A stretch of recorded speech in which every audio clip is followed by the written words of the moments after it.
Yeah, I think you really do have to look under the hood on these numbers. And so, for example, large employers are not hiring. That has come down. The wage, as I mentioned, wages have come in. I think the most important index that the Fed looks at, the PCE, the Personal Consumption Expenditure Index, that has come down below 4%. So there's a lot of, and I was telling Steve that what we're seeing is in banks that they're just not lending, and that's a phenomenon that started in November of last year. It is accelerated obviously since March and what happened in March with the liquidity crisis. So if you hold these rates, they're going to increase. The market's telling you 25 basis points in later this month. But they're going to potentially break something, and so where's that going to happen? The break's going to be in corporations trying to roll over their debt. It's going to be in commercial real estate, and I think that's the concern that I have.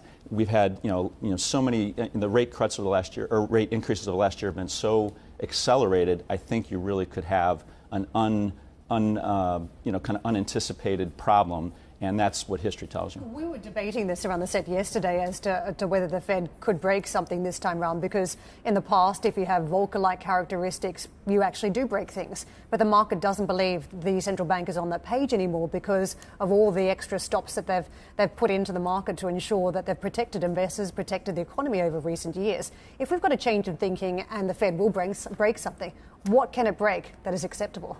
Well, like I said, I mean, where I would look is commercial real estate, and in particularly. Is that acceptable then, if it breaks commercial real estate? No, I think the Fed's making a mistake. I think the Fed should not raise even from here. That would be because it takes a while. Back when Volcker, back in 1980, 81, when he was raising rates, it took 18 months to have an actual strong impact on inflation, and the Fed seems to be very focused on wage, kind of inflation, and that's a lagging indicator.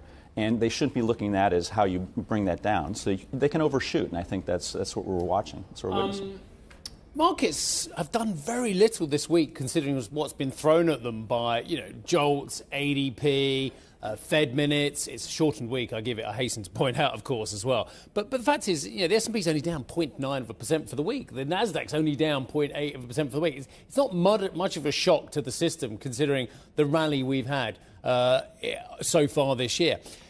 Is valuation support a worry, though, for these markets? When you're looking for a reason to hang on to stocks as well at the moment, you've got this plethora, this cacophony of noise coming on the data front, which is quite worrying for many, albeit with nuances, and I appreciate that as well.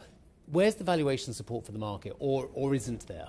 Well, I think, look, you've had 8 stocks. You've had the FANG stocks, you've had NVIDIA, you've had the AI. 8 stocks are driving this market. The rest of the market's only up, I think, 2% for the year. Yeah. So I think from a valuation perspective, as long as you're looking beyond those stocks, there are opportunities to make money. For example, one area where we focus on is banks. So small banks, banks are challenged. There's going to be more regulations, there's going to be more capital requirements. But some of these small banks are trading at 50% of book value. I mean, there's some interesting opportunities there.